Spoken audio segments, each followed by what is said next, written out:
The following program contains scenes and language of a frank and explicit nature. Viewer discretion is advised. This is The Loud List, where our random, rowdy, and raunchy band of misfits create top 10 lists of life's most insane shit. Be scared. Nothing is off limits. So congratulations. You just made the list! I'm the music god CJ Plain, and this is another episode of The Loud List. We took a 1 week hiatus the other week because, quite frankly, I was just so busy. I didn't get it done. And then last week, we brought you the top 10 best 80s animated series. And this week, once again, I have the honor of having the incredible Bill V over here. And we're going to do some horror movie chat because Halloween is coming up. And, it's that time of year. Should be watching good horror movies all year long, but, cut you a little slack. Gotta watch them this time of the year, though. And with that, we're going to talk about some horror movies. But first, he's going to introduce himself for those of you who have not heard him before. He's going to tell you who he is, what he does, and all that good stuff. How are you, fine sir? Well, thank you. Thank me. Thank you. Thank everybody. Thank the audience for listening. Thank the God's green earth that we're here.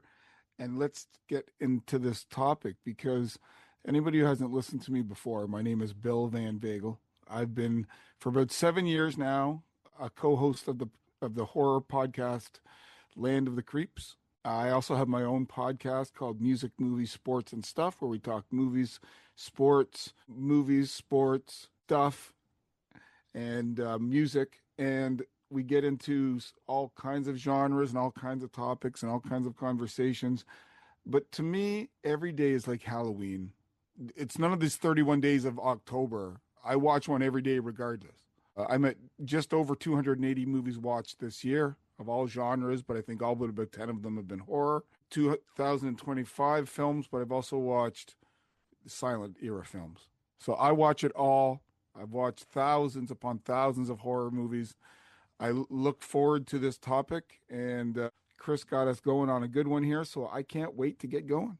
So for this week, we batted the subject around a little bit to I suggested top 10 favorite horror movies, and he said, well, let's do this. And we settled on the top 10 underwatched horror movies, or top 10 horror movies that should be seen by more people or should be watched more often, whatever.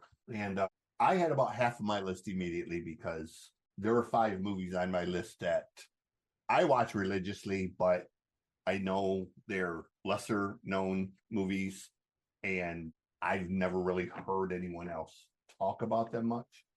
So we'll see how my list compares to his. Obviously, he's going to have a lot more experience talking about horror movies than he does. I don't get to discuss it much. But with that said, do you have any honorable mentions? I do. And let me just say that I started with about a list of 15 and I whittled them down to 10. Actually, I had up to 25 of them, but I'm like, no. Whittle them away, and these are my 5 that didn't quite hit the list. So I'm going to start with a British movie called Inbred, which is about a group of youth that have been dealing with the law, and they have to deal with this community in northern England, and let's just say things go astray, and there's a circus atmosphere. I'm going to go with Possum, which was a really good British one a couple years back about a guy coming back home to meet with his dad who also has a marionette of a possum. Let's just put it that way. Dead of Night, 1945, is the first anthology horror film that I know of, and I'm pretty sure it probably is, and it's got the original creepy doll in it. So check out Dead of Night. Check out Race with the Devil, Peter Fonda. Right in the height of that satanic panic. And it's a good one. And The Prowler, 1981, 1982, I can't remember the exact year, slasher. Let's just say it doesn't get the hype that some of the other ones do, but it's just as darn good, at least it is to me. So you definitely answered one of my questions already, whether you would know one of my ones. So we'll burn that bridge. I've forgotten more obscure movies than more people know. Yeah.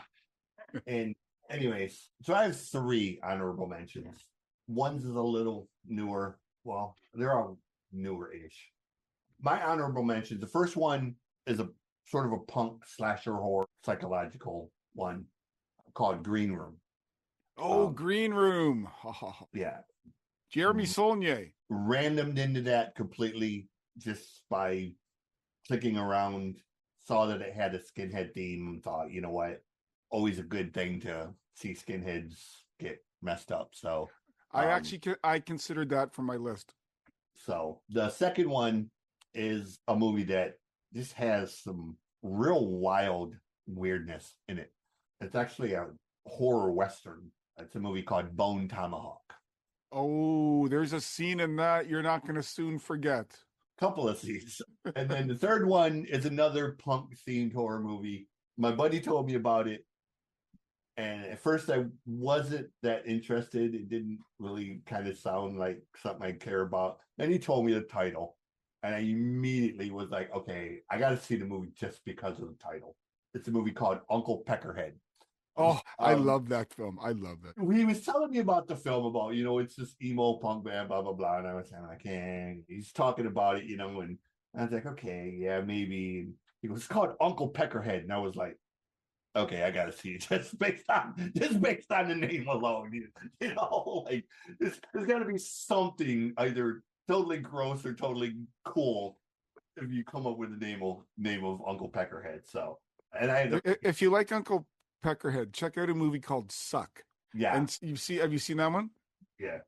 Oh, okay, you've seen that one too, with Alice and Henry Rollins and yeah, a whole Carol Pope, and there's a whole bunch of them in there. I watched Uncle Peckerhead, and I kept thinking to myself, the only thing that would have made this movie better is if Sid Haig would have played the role. Like, it was such a Sid type of role. And you could tell he's kind of trying to do Sid a little bit, but it would have been a role that Sid would have just absolutely or the tall guy from Land of a Thousand Corpses. Yeah. He would have been interesting too. Yeah, it's just the mannerisms that he had, the way he spoke and all that. It's just, I kept thinking, like, this would have been a role that Sid would have just clowned the shit out of. But that is my honorable mentions. So, as they say in the movies, let's take it from the top. What do you got at number 10? Number 10. Okay, so just to let the audience know, I had to walk a bit of a balancing act, and Chris did the same, where we had to walk that line between obscure and just ones that might be movies that are somewhat known but just didn't get the audience. Yeah. And there is a difference, but the way that we've put our list together, it kind of melds together. So I'm just going to throw this out there. Say a movie like Gremlins, you might not think as widely seen as you think it should be, could be on this list, as well as some obscure 1970s German horror. Like it all fits on the same list. So that's why some of you might be saying, Bill, why did you talk about this one? Because I know it. Or, Bill, why did I talk about this one? I have no bloody clue what it is. So let's begin with that premise. All right, I'm going to start with one on Land of the Creeps. We've been doing for the last, a couple years. We'll take a decade, and then we'll go year by year, and we'll do a countdown, top 5 per year. So we've done the 70s, the 80s, the 90s. I think we're going on to the 2000s next. I want the 60s, but they don't think there's enough meat on the bone there. I'm going to go with one from 1997 that I had just done a couple months back, and that is Funny Games. Now, Funny Games was a film that the Americans did a remake of a couple years later. I'm going to say 2002, 2003, that kind of thing. And it's not bad. It's not a bad one either. It's like Let the Right One In. The Americans did a version as well. But the 1997 Belgian version, I forgot about that one, is fantastic. It, to me, is one of the gold standards of home invasion terror. And what makes it scary is it could happen. Like a lot of horror movies are fantastic. And I don't mean fantastic as in great, fantastic as in the concept is out there. Funny Games isn't. Right. It is one that very much could happen, but it has that European sense of it will show brutality, but not more than is needed. Just enough that is needed to further the plot. And so some of the things that happen off stage, but you might hear them, or you might see a shadow, or you might see a ricochet. It's a family that gets, let's just say, some confidence men get in there and they get into the house and the family gets held hostage. And there's certain situations where things could have been taken a little further that weren't, but that kind of adds to the atmosphere. I think Funny Games is the original. Now, it's subtitled, so you're going to have to get used to that. Me, it's second nature. I can watch two subtitled movies at the same time. That's no big deal. But other people, it detracts for them. Forget that. A good movie is a good movie. Yeah. And Funny Games is fantastic. So check out Funny Games. I watch a lot of like Thai. I don't want to say Thai, but Yeah, a lot of Taiwanese. stuff from like a lot of stuff from like Thailand and stuff like the Raid 2, The Night Comes for Us, or The Night Comes for Them, stuff like that. So I see a lot of subtitles. Thank God I got bifocals because that'll pick up the bottom part and the rest of the glasses will pick up the middle part. I forgot totally about Let the Right One In. That is such a great movie. I watched that after. There's another one on my list, and I'll talk about Let the Right One In when I talk about the other one, because I watched that one after I watched this one, and it's the two movies that made me realize that there are really great foreign movies in places other than where I normally watch them from. Yeah. So my number 10, one of the very first horror movies I ever saw from the early 70s. I think it's 1974, if I remember correctly. But I was pretty young, and it scared me because it was one of them films that was kind of could be realistic. It's a movie called Alice, Sweet Alice. Sweet Alice, the young Brooke Shields. It was just one of the movies where I lived in the country, and families marrying as families marry. There was always, every family had that one disturbed member. So, it was kind of like, whose family is going to be the one with the psychopath that ends up going on a killing spree. So that's my number 10. It's, like I said, it's one of the very first horror films I ever saw. And I was at someone else's house, because my dad wasn't big on me watching stuff because I took stuff really literal when I was a kid. So that's my number 10. Yeah, that often gets mentioned when you look up lists of lesser known slashers, Under the Radar, Diamonds in the Rough, that kind of thing. Although young Brooke Shields. I think it's one that a lot of people forget, kind of. Yeah, because it doesn't have. They forget they've seen it. It doesn't have an iconic killer. Like it doesn't have, like any, standard scenes that'll make your eyes bug out. So it kind of gets swept underneath there. That's why I almost put The Prowler on the list. Same era. Although Alice, Sweet Alice was late 70s. So it predated. Was it late 70s? I thought it was like 74. I think it was a touch later, maybe 76. Oh, that might have been. Might be 70s. Right. Yeah, you could be. My memory's about as good as a mosquito, so. All right. So my number 9 is, again, I had to sit and think about how much do I dive into my Euro films, because there'll be a whole whackload of films that 95% of the audience will never know. But there's one that I think whenever I see the question up a lot in the horror groups and various groups, and they'll say, what is the best movie with a plot twist? What's the best revenge film? And I always go to The House on the Edge of the Park, 1980, exactly, 1980. And it's one of my favorite horror characters. It's an absolute jerk. And that's David Hess. And David Hess has a history of playing these type of characters of very little morality, just thinking of his middle member and depravity. And in this movie, a group of guys go down and they finagle their way down to a cottage house, having a private party in a secluded area. and let's just say the tables get switched, and it gets downright brutal at times. But I like David Hess and what's his buddy Radicchio, the other guy that's in there that dances in his underwear. Oh, what's his name here? Giovanni Lombardo Radice. Okay. He's in a few of those grindhouse kind of films of that era. He was in Cannibal Ferox 2. He was in Cannibal Apocalypse. He was in a bunch of films. I really enjoy this. It's a mean film, but it's not too mean that it will knock anybody with any amount of backbone to them from watching. My number 9. You guys are gonna laugh at me over the fact that I just recently saw this movie for the first time. If it's Psycho, I'm laughing. No, I just saw this movie for the first time. I've heard the title a billion times. I'd never actually seen the damn movie. I came up on my Plex thing and I thought, you know what? I like this actor. Seen all his other stuff. Probably time to watch this one. Some film Bubba Hotep. Oh, Bubba Hotep. I With the black president. I've seen the majority of Bruce Campbell's films. I've never seen Bubba Hotep. So I sat down and I watched it, and it was kind of like, okay, this is kind of a, mix of it's Bruce Campbell. I mean, it's Bruce Campbell's silliness. That's what this film is.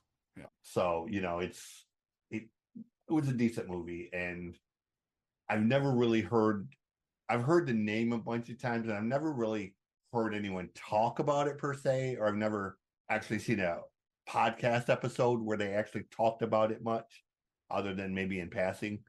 So I stuck it on the list just because it was recent and it popped into my head, and I'm like, you know what? A few funny penis lines. Yeah, but not how you'd think. It's funny, and there's a good fight scene, if you want to call it that, at the end. It's pretty funny. Okay,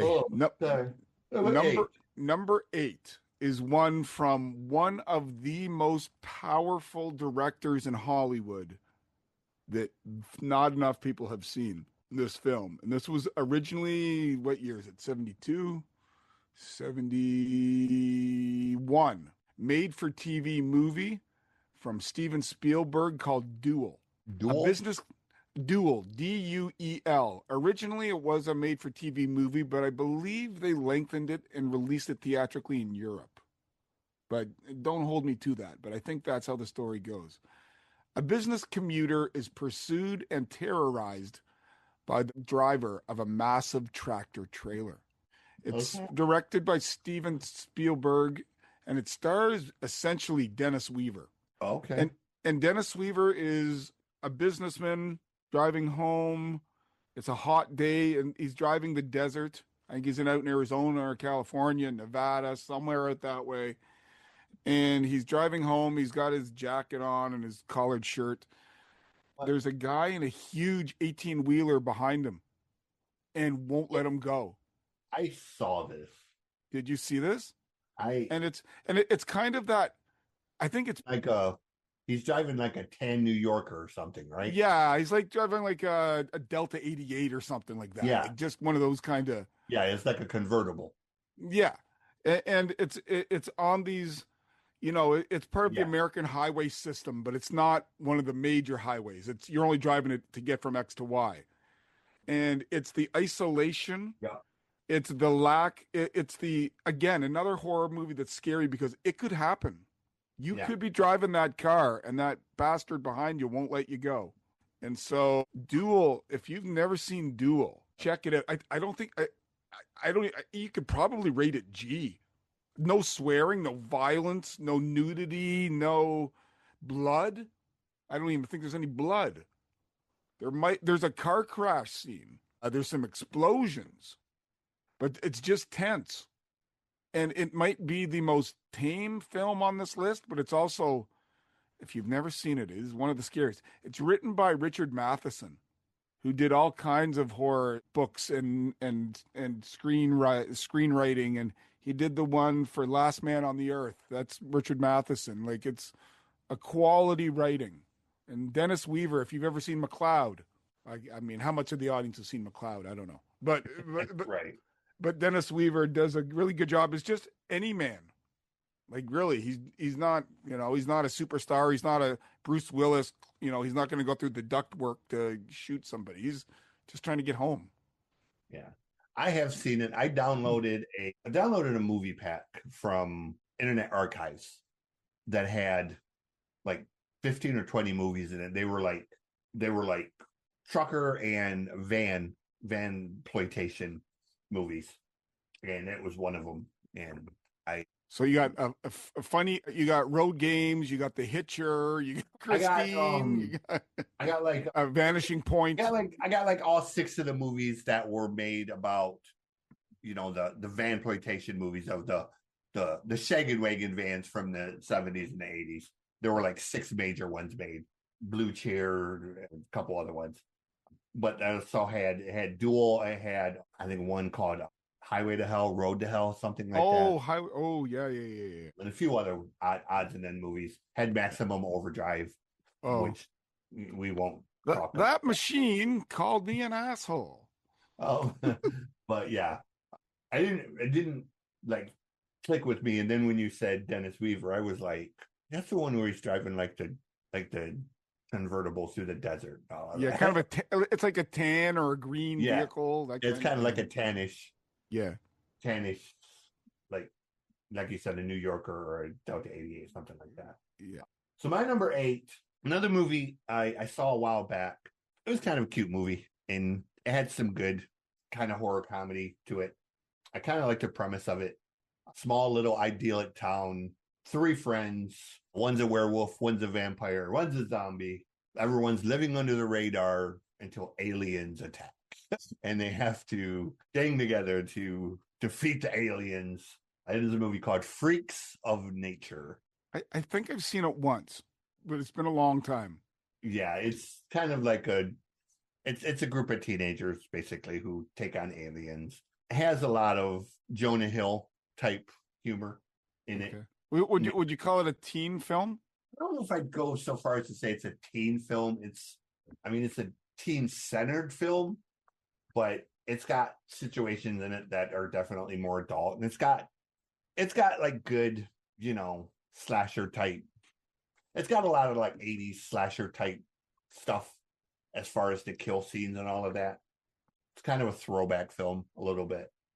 So so it's kind of a Monster Squad kind of thing. Yeah, very very much a Monster Squad type of film. Yes. Okay. Now that you mentioned that. I've got a Freaks of Nature 2013, 2015. Yep. I think it's two. Let me see. I am pretty sure it's a 2015. Is it the one with Key from Key and Peele? Yes. Okay. 2015. Yeah. Okay. Dark Robbie comedy, Pickers. parody, satire, vampire comedy, horror, sci-fi. They threw the whole kitchen sink at you. Vampire humans and zombies used to get along in Guilford, but then something unexpected arrived, and now it's humans versus vampires versus zombies in an all-out Mortal Kombat. Wow. It's up to 3 teenagers to try to get them back to normal. Oh, boy. Actually, that sounds pretty good. I'm going to have to check that one out. I might have seen it. It's got Bob Odenkirk in it. Oh, Bob Odenkirk is in it. Oh. Yeah, and Vanessa Hudgens, and it's got Dennis Leary's in it, Keegan-Michael Key. It's got a lot of very tongue-in-cheek humor, but there's some like good 80s style splat. I mean, there is a chance I've seen it, but if I have seen it, I need to watch it again, obviously. Yeah. I don't know exactly how popular this one was. It's a movie I've never heard anyone else really talk about, but given the fact that Michael Keegan Key's in it, probably is more popular than I think it is.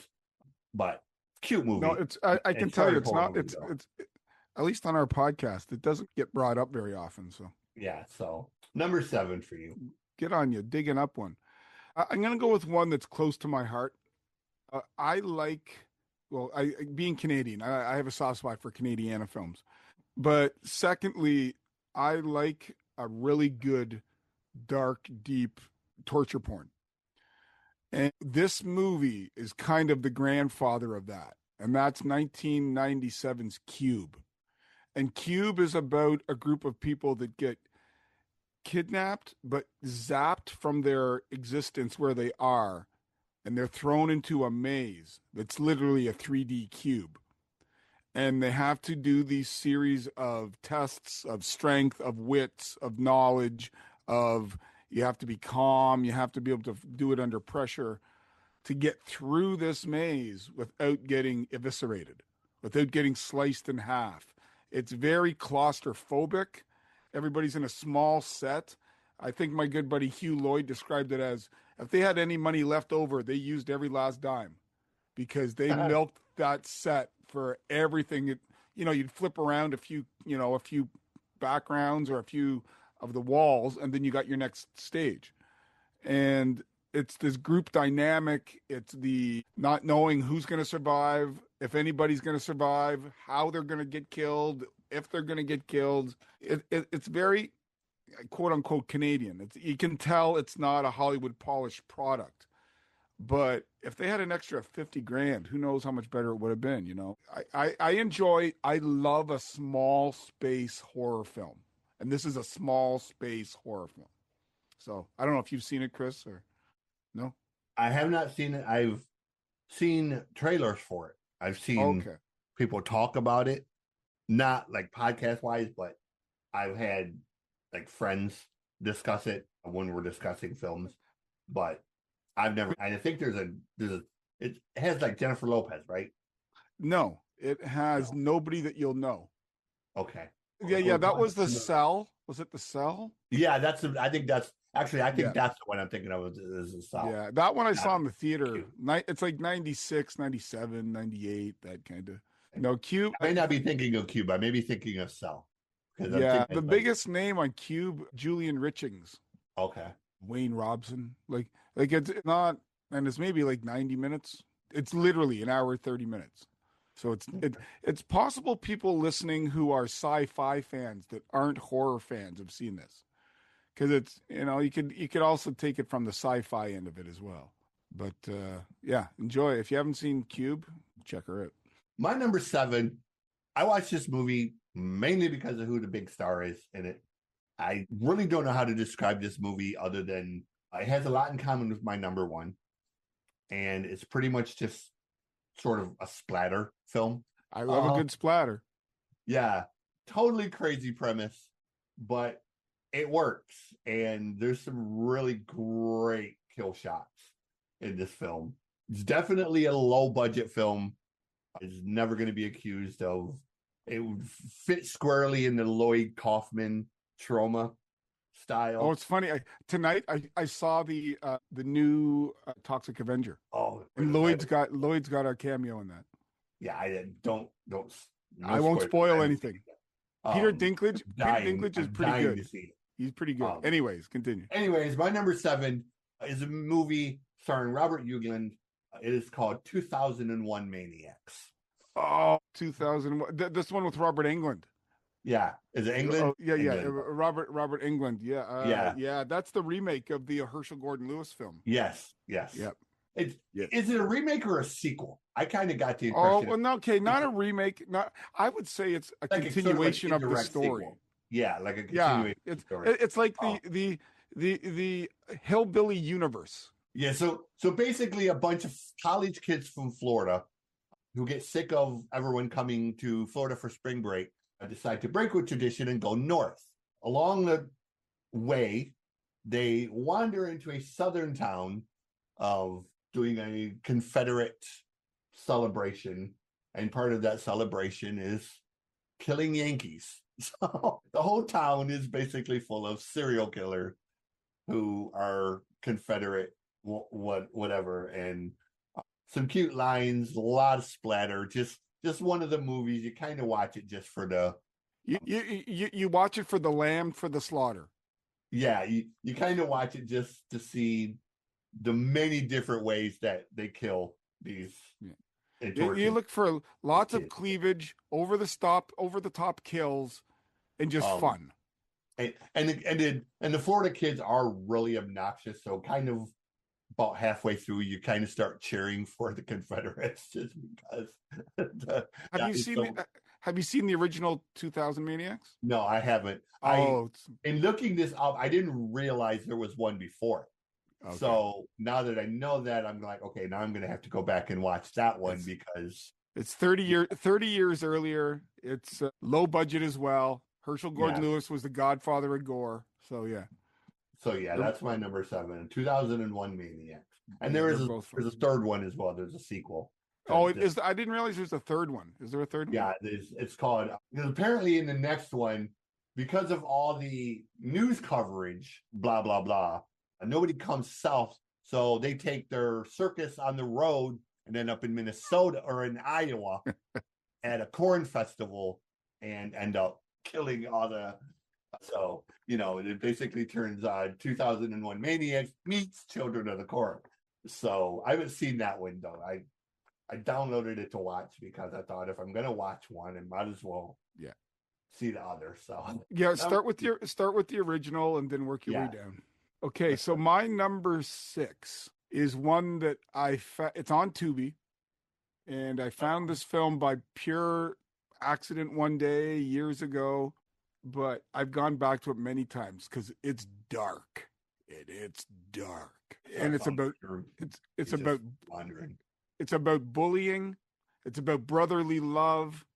It's about a mystery. It's about treating your fellow man a certain way. It's about friendship. It's called Found from 2012. And let me describe it for you. The IMDb description is this: a horror-obsessed boy discovers his older brother is a serial killer.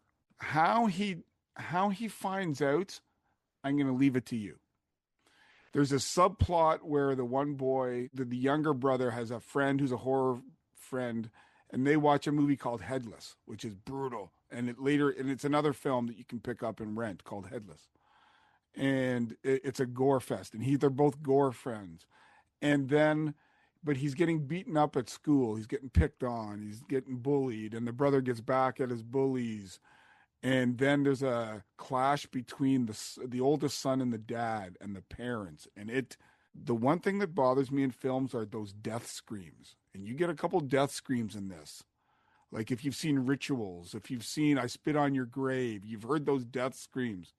This is right up there. And it'll put the hairs on your chest standing, or your nipples will be poking, because this is going to get you going. I wanted to put I Spit on Your Grave on my list, but I thought, I think that's a movie that pretty much everyone knows. So probably not as underwatched as, No, I think a lot of people, that's one of those rites of passage films. Yeah. And that was another one that I saw shortly after Alice Sweet Alice. I won't tell you how I saw it, but I ended up seeing it and was kind of like. The bathroom scene is the one horror scene that gets to me to this day. When she reaches under that carpet, under that rug. Oh boy. But yeah, Found is it's just dark and deep. It's low budget, but you're not going to forget it. Cool. I'm definitely going to go back and watch these. Keep a list. I've got a running list. My number 6, I saw it last year. I was amused by it. As someone who grew up with the Mighty Morphin Power Rangers, watching this movie reminded me of the Power Rangers in a lot of ways. The characters, the way it was written, and just a lot of the sort of action style. It's a movie called PG, Psycho Gorman. Psycho Gorman. Astral, that's, what is it? Vestron 5? It's a Canadian company, Vestron. Yes. Yeah. It's Canadian science. Stephen Kostansky, yep. Let me see. Canada says production company is Raven Banner Entertainment. Okay. But it was one of the movies I didn't really have any expectations when I watched it. The kids made it cuter than it should have been, but at the same time, it had some cool effects, and it was very Power Ranger-ish to me. So I thought, there's that whole scene where they play basketball. For a movie that I really had no expectations of, it was much better. And there's supposed to be a second one being made or something. So we'll see how that pans out.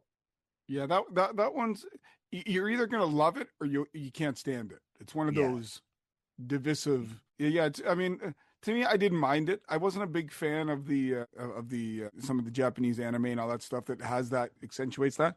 But at the same time, I can appreciate its practical effects. It's just silly. Put your brain at the door and watch the film. Yeah. That's That's what it pretty is. much. I mean, there's the whole thing about the wife and the husband and that dynamic, and there's a whole bunch of Yeah. stuff to it. But yeah, yeah, Whole not a bad film. intergalactic thing was kind of, you know. Yeah, like it's silly. Some of it you'll go like, really? just keep in mind it's very Power Rangers influence, so that tells you anything. But anyways, Okay. number 5. What do you got at number My 5? number 5. Now, you brought up Green Room. Well, I there's a reason I know Jeremy Saulnier, the director, because yes, he did Green Room, but before that, he did a horror film perfect for the horror Halloween time of year, and that's called Murder Party. And Oh, Murder Party was his debut. So if you haven't seen Murder Party, check it out. Because what ends up happening is it's a low budget. This one guy who's a bit of an introvert, he's a bit of a loser, call him what you will. I don't use those terms, but that's what you would use as the vernacular. And he finds a ad on the ground blowing by that's an invitation to a Halloween party. So he just assumes, oh, it was coming for me anyways, whatever. He picks it up and he goes to this party. Well, it's in an abandoned artistic warehouse surrounded by people that are ne'er do wells that are also local independent artists that are protesting the building about to be condemned or shut down, or they're going to use it for a parking lot. And so the party's in there, and the guy makes up his own costume with cardboard and wax and tape and pencil crayons, and he becomes some kind of superhero creature. And they basically want to kill him when he gets there. And it's there. How do they get around to it? What happens to these other characters? Or does he spin it and he somehow kills a couple of them and gets out? You're going to have to watch to find out. But there's tributes to the movie The Warriors. There's tributes to other horror films. It's obviously very tongue in cheek, but it gets bloody towards the end. It really gets bloody. And so if you like your horror movies with a bit of a quirk, you want to see where Saulnier started, you want a fun movie, check out Murder Party. I have not seen it, but knowing it's by the same person, I will check it out for sure. My number 5 is a Norwegian movie sent to me by a friend. And this is a movie that actually led to me watching Let the Right One In, because I liked this one so much that I thought, hey, I wonder if this is any other horror-ish type Norwegian, Swedish type films. This is a Christmas horror film. Okay, this narrows it down to 2 for me. It's a movie called Rare Exports. Rare Exports, okay. That's the one where he wears the Jofa helmet, the hockey helmet. Yes. The kid is a Jofa. That's the same one. Yeah. It's where they dig up Santa Claus, except Santa isn't Santa. Santa is Krampus. Yep. So I had never really, I saw maybe 1 or 2 films from like Sweden, Norway, Finland, all of that. None that had ever been horror influenced. And when I started watching it, I was kind of like, okay, this is kind of dumb. But then it started getting much better. And once the plot actually kicks in, it has some very cool, quirks to it. And not the most bloody movie you'll see as far as like kills and that kind of stuff, but it's one of the movies that's more, it's one of the movies you show the kids to kind of, as I like to say, it's a gateway horror. Yeah, like like if you want to fuck with the kids about Santa Claus, hey, this is what the real Santa Claus is like. You can show them this without like too much, blood, guts, and other chaos. And it would still kind of keep that fantasy there, but at the same time, put a twist on it. Yeah. Give them that little psychological trauma in the back of the brain, That's it. But it's a decent movie. It's well put together. And it is. Like I said, it led to me seeing Don't Let the Right One In, which is a really, really great movie. So well filmed, and the use of Let the Right One In is the use of black and white versus color, and the the way it's framed as a film, it's done so well, man. Like it's the shots, the particular shots that they chose for that film is just done so perfectly, you know, to be that. If you want a good Scandinavian film to watch a 1970s grindhouse called The Sinful Dwarf. It's not a porno. It's not a porno. But I'm scared just based on the title. You got it, number 4. My number 4. These last 4 to me are some sacred cows. I love all of them for different reasons. This one I got for my number 4 is a Canadian film. What I like from a good horror film is smart writing. I mean, everybody can take their top off, get their head slashed, have their cell phone not work for them, their car break down. But can a story be unique and hold you? Another genre that's been overdone that I liked before it got overdone are zombie films. I'm going to go with 2008's Pontypool. I don't know if you've seen Pontypool. The main basis for the story is interesting. A radio host interprets the possible outbreak of a deadly virus which infects the small Ontario town he is stationed in. Stars Stephen McHattie. Stephen McHattie's been in lots of genre films, and he's been in Seinfeld. He's been in so many things over the years. What he does in this film is absolutely brilliant. He's a DJ. He's almost a Canadian version of a lesser Howard Stern in small town Ontario. There's nothing to talk about. The town just wants to know if the buses are running, if the mail is going, if the hockey rink is unlocked, whatever. Can we get into Tim Hortons? This is the middle of the winter. And all of a sudden, the world just starts to blow up. He gets reports of people dying, and then there's radio call-ins from the Sunshine Chopper, and it's a guy out there that tells you the news, except the world's just gone to hell. And you hear it. You very rarely see the zombies. You hear the zombies. You know what's going on around you. You hear the reports. And the way that the virus is transmitted is extremely unique. And that's what makes it well written. Stephen McHattie is so good in being over the top that, again, this might be a PG film. It might be PG-13 just based upon the scary situations. But again, no nudity. There's maybe a little bit of swearing. There's not a ton of blood. But it's that small space. You're entrapped in a 3,000 square foot radio station to save the world or the town of Pontypool. Can this radio DJ host do it? And go from being a pain in the ass DJ to the voice of the community. And that's why I like this film. Very cool.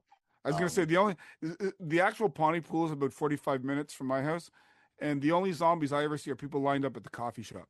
That's a lot of small town. My number 4, I saw it a while back. It's a movie from 2001. It was I watched it because of the cover. I like a movie with a good killer clown in it. Ooh. And it had a killer-looking clown on the cover. So I thought, you know what? Let's take a chance. It's basically a horror version. It's almost a horror version of the Running Man movie. Ooh. It's a 2001 movie. It's called Slashers. The name doesn't jump out to me right away. It's a Japanese blood sport game show where contestants can win millions of dollars if they survive being hunted through various arenas by costume killers. All crimes are legal on the sets of the show, and what few rules there are, like having to remain motionless during commercials, are enforced by shot collars that the players and murderers must wear. The latest episode is an all-American special in which the 6 contestants will be pursued by newbie slasher Preacher Man and returning fan favorites Chainsaw Charlie and Dr. Ripper. So it's kind of got a Running Man theme of where, the 3 killers are hunting them across multiple things, and they essentially have to fight back to survive to win, movie. And there's comical parts, like where there's one part where Chainsaw Charlie catches up with the group, and just as he's about to kill him, a commercial kicks in. So he has to stop, like mid-slash, and sit for the commercial.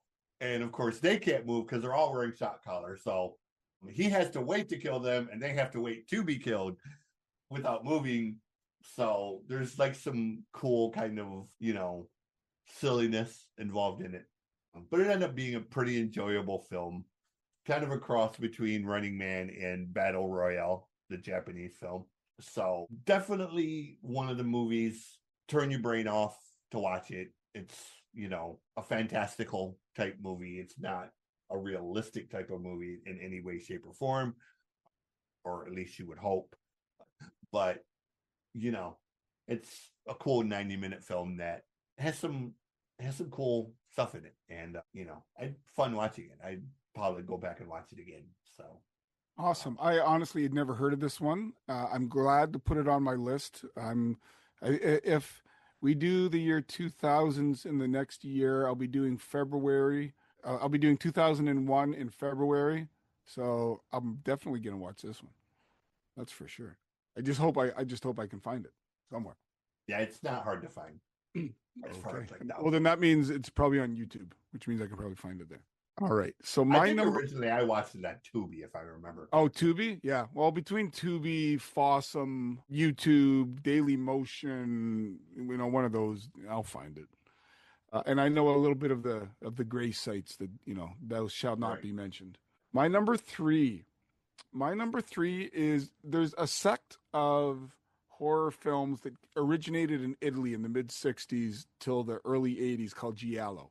Now, Giallo is named for back in the day in Italy at the airport, the drugstore, romance or fiction books were printed on yellow paper, and hence the name Giallo, because they were fantastic police serials, where there's usually beautiful women, a murderer, and you got to figure out who the murderer is. The murderer is almost always in a big, heavy jacket, dark boots, black gloves, is thin, and you see them from the point of view from their body out. And so there's your standard Giallo. Well, the movie to me it's not the first Giallo, but to me, the one that sets up all the others is The Bird with the Crystal Plumage, directed by Dario Argento. Anybody that knows anything about horror or directing or Italian direction knows Dario Argento is an absolute god. Deep Red, he did Suspiria, he did so many movies all the way, and he's still going to this day. He put out Dark Glasses a couple of years ago. He's prodigious in his abilities. But he starts it out here with there's a guy that witnesses a murder at across the street. There's a gallery, and they're behind pane glass, and he can't get at the girl that he sees getting killed. And he sees a murder take place. So you got your voyeuristic rear window. You've got the incompetent police that are following it along. You've got this writer in town that won't leave, that all of a sudden becomes Tom Selleck and he becomes a private eye. You've got what's behind the name, the Crystal Plumage. You've got sexuality in a way that isn't necessarily shown in the early 70s. You've got whodunit. You've got a dramatic ending. And you've got the gold standard to me as to what makes up a Giallo. The Bird with the Crystal Plumage is one of those movies I'll pound the table for. So check it out. And with that, I don't really have to say a whole lot about my number three, because he pretty much just described my number three. Different movie, but 99.5% of what he was talking about. It is an Italian film. It is my personal favorite horror, not my number one, because I don't think it's maybe underwatched as the other two. But to me, greatest ending of any movie ever. It is the 1982 film Pieces. Pieces. I fucking love Pieces. Pieces plays that part of it's the first half sets it up, the second half you get at her. Yeah, it's a lot of the same thing. Like it's the sexuality thing, the puzzle pieces, the killer, seeing it from the killer's viewpoint, the dark coat and gloves. A lot of what you talked about is in this type of Giallo. But you get a Bruce Lee wannabe in Pieces. It's one of the movies. I don't care how many times I watch it, I always forget about the ending. And then the ending pops up and I'm like, shit, why do I always forget that's gonna fucking happen? So to me, it's the greatest ending of any movie. Like, I love the ending. Well, I mean, and the thing with Pieces, it almost borders at times on a bit of comedy because it's heavy Yeah. comedy in this film. Yeah. But it's not strictly Italian that it's so far out there you don't get it. Like it's just wacky, Yeah. goofy. I mean, Pieces. it's really kind of, I don't want to call it a parody of all the other great horror movies of the time, but it's kind of like, okay, somebody sat and watched all of these horror movies and then wrote a movie with bits and pieces of all the other movies put together as a new sort of running movie. And I mean, you've got a couple of the usual suspects. You got Linda Day George and you got Christopher George. I mean, those guys are in how many Italian films, But it's one of the movies. I know it's not a great film, but Pieces kind of ranks up there for me with Iron Eagle. I don't care how bad it is. It's just one of the movies I can watch over and over again and just never get sick of seeing. Yeah, it's my Roadhouse. Yeah, like, and Iron Eagle is that way. I will watch Iron Eagle 2 to 3 times a year. I never get sick of seeing Iron Eagle. I know it's completely fantastical. I know it's completely just over the moon, unrealistic, but it's just, there's something cool about a 16-year-old kid stealing an F-16 fighter and flying across the road and saving that from the Middle East. Like, That's one of those films you walk away smiling, even though there's a whole bucket of blood on the floor. You're still smiling. So I love Pieces. Pieces is a movie. I never talk about Pieces enough. Like, it's just one of the films, and I love a good podcast if they start talking about. One of the films I almost put on mine was Demons, where they go into the theater, and Demons, then all of a sudden, and that's another one that, I mean, Cemetery Man. There's all kinds of Italian ones that could have easily, The Beyond. You could have gone through Fulci. You could have gone through Argento. You could have gone, but a lot of them are not obscure. Whereas these ones I want to shine a light to. Right. My number 2 is one that I will pound the table for, and anybody that's listened to me on Land of the Creeps knows this. This one is borderline horror, but it involves a serial killer. It's spooky. The atmosphere is grave. Now, I really detest watching the serial killer films because I do not want to shed any light on the most abhorrent people in society. They do not deserve any credit for anything. They are the scum of the earth that deserve what they get. 10 Rillington Place, I take exception to because it changed the law. This is 1971, directed by Richard Fleischer, starring Sir Richard Attenborough and Judy Geeson and a young John Hurt. What happened to the women at 10 Rillington Place? The story of British serial killer John Christie, who committed most of all of his crimes in the titular terraced house, and the miscarriage of justice involving Timothy Evans. Richard Attenborough plays John Christie, who's about 5'3", 145 pounds, balding, glasses, unassuming, row-housing living man who would perform backdoor abortions on women of all ages and stuff them under his floorboards in the back garden and underneath the sink. He would get them underneath the mask with the anesthesia, assault them sexually if he was in the mood. Otherwise, he'd kill them and he'd stuff them somewhere. And the wife didn't realize what was going on or whatever, And there's a young couple with Judy Geeson and John Hurt. And she's in the family way, in the wrong way, as they say. And so she goes to have a procedure done. It goes awry, much with Sir John Attenborough, Richard Attenborough's doing. And she gets, I think she ends up getting stuffed underneath in the sewage. And she gets found. And John ends up getting the rap for it because he had exceptionalities. He was visibly slow.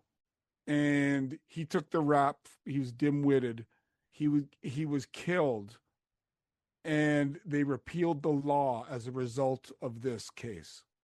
And John Christie was eventually found guilty.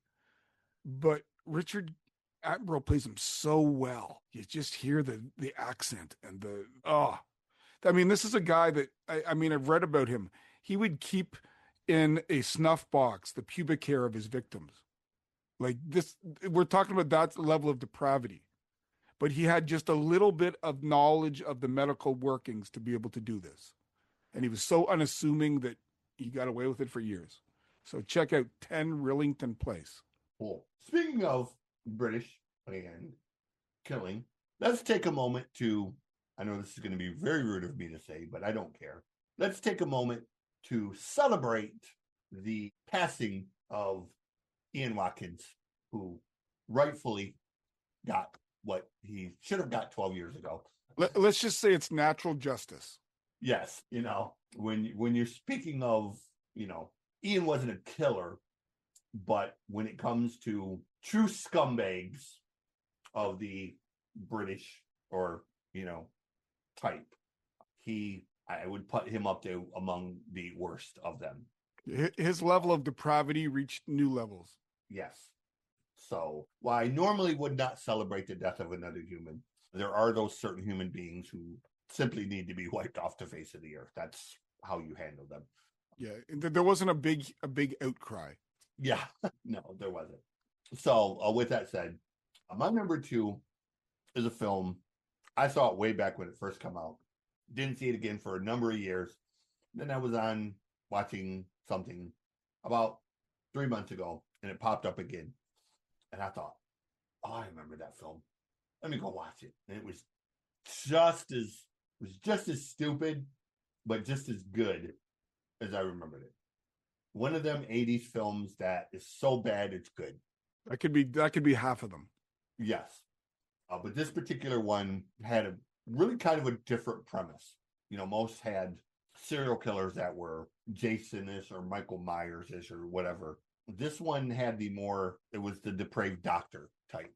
It's a film starring Larry Drake called Dr. Giggles. Dr. Giggles. Something about that film, I wanted to hate it, but it was just one of them films that the laugh and I won't say the depravity, but his kind of demented character in it, he really leaned in to playing that character.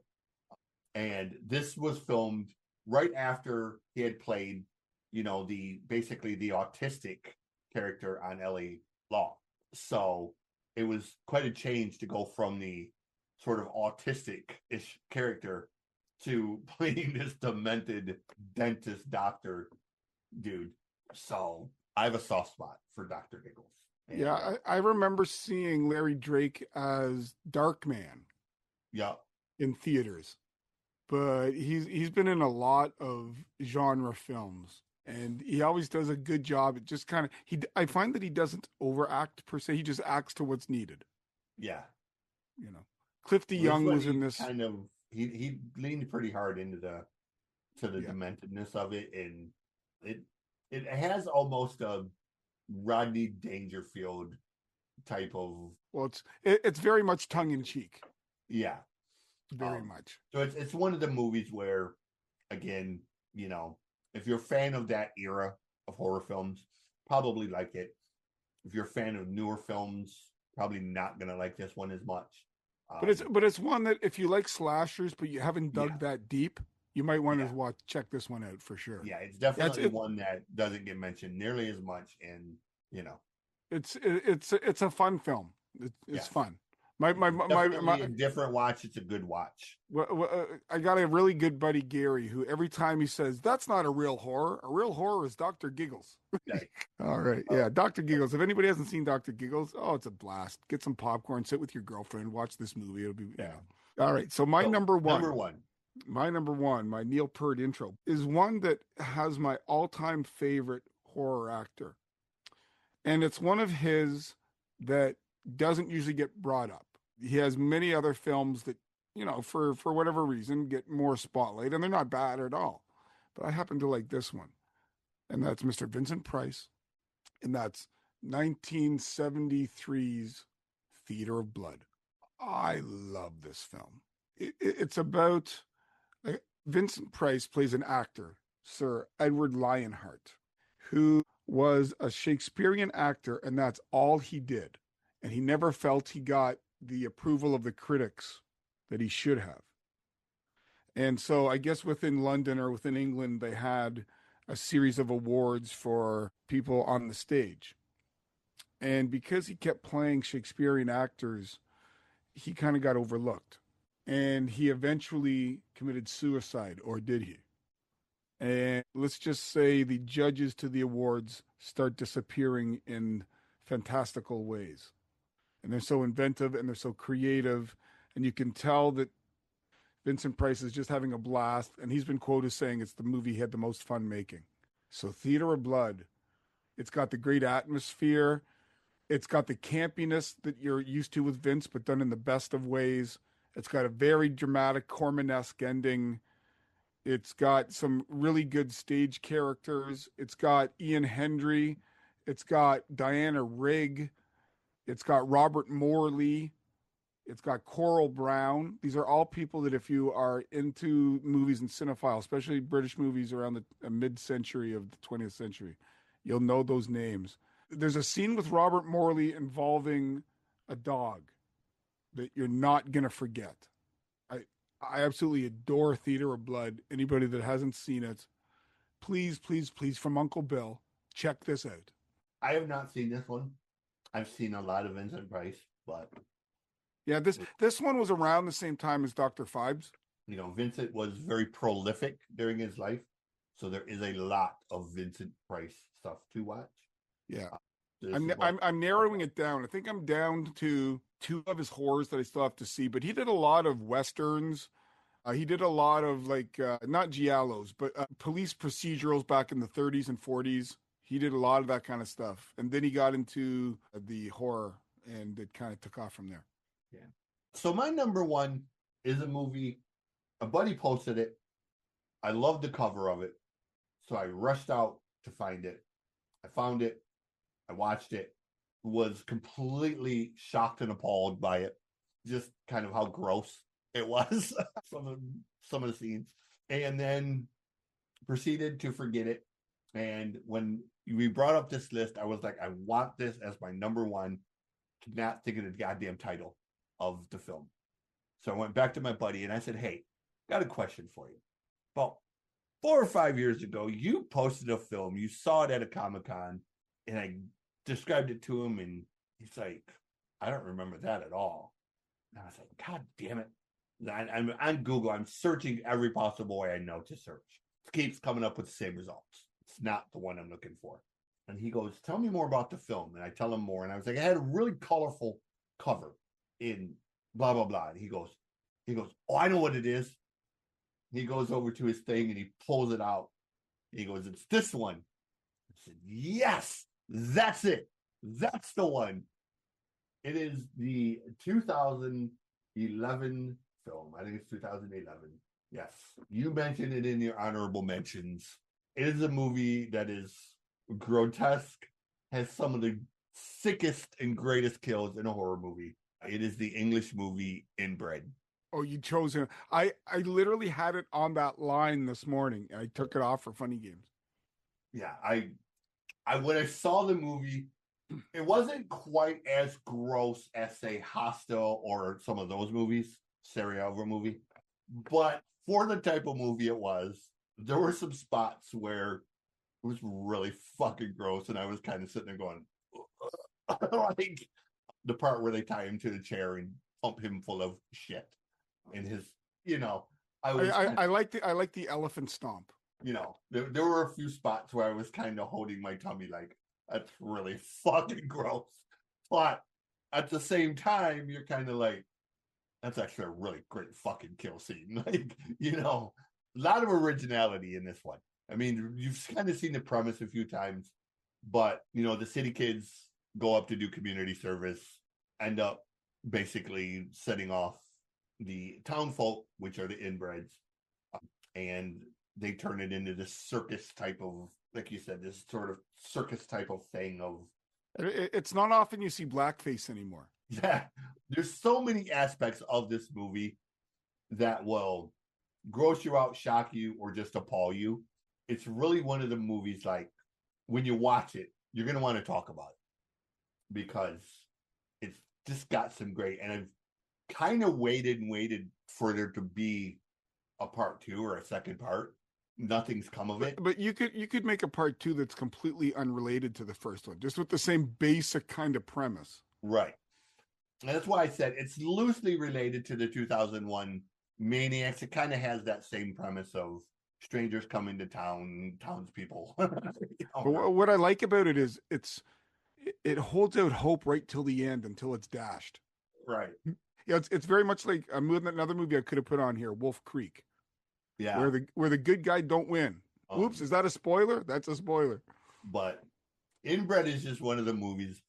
When Cody posted it, I really liked the cover. Like it had that sort of weird Texas Chainsaw Massacre type of cover, but it had these psychedelic colors. So I thought that's kind of cool looking. Let me check it out. The guy that plays the main older gentleman that kind of runs the town, it seems like a really good actor. I got to look into him because he looks like he has like a really good enthusiasm. He's got the facial features. He's got the inflection. Yeah, I enjoy that film. That's one of those ones when people say, "What's one you can recommend people haven't seen?" That 10 Rillington Place and Pontypool are usually the ones I bring up. Yeah, that's Seamus O'Neill is the one. Yeah, Seamus. Yeah. Is he a good Irishman or a good Scot? Seamus would be, I think, Scottish. He's actually from Yorkshire, England. Oh, he's English. Oh, okay. So he's actually from the very town that they filmed the movie in. So. Oh, really? Oh, maybe he is part of the community. Because the film is actually filmed in Yorkshire. So, and he was born and raised in Yorkshire. He's also been in Dead Man's Shoes, War Horse, and Wallace and Gromit: The Curse of the Were-Rabbit. Have you seen Dead Man's Shoes? No. That's a heck of a film. Anybody out there listening who hasn't, it's not a horror. It's a fantasy drama with a bit of grit to it. It's worth watching.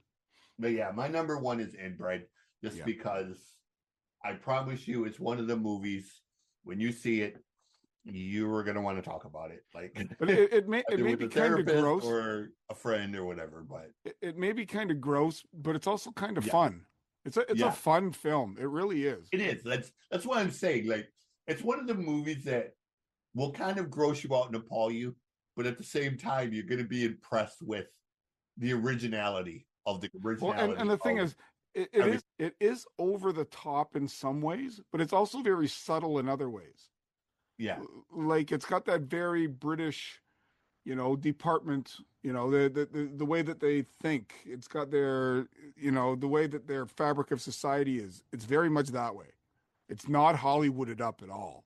No, it's not. It is a very British type of movie.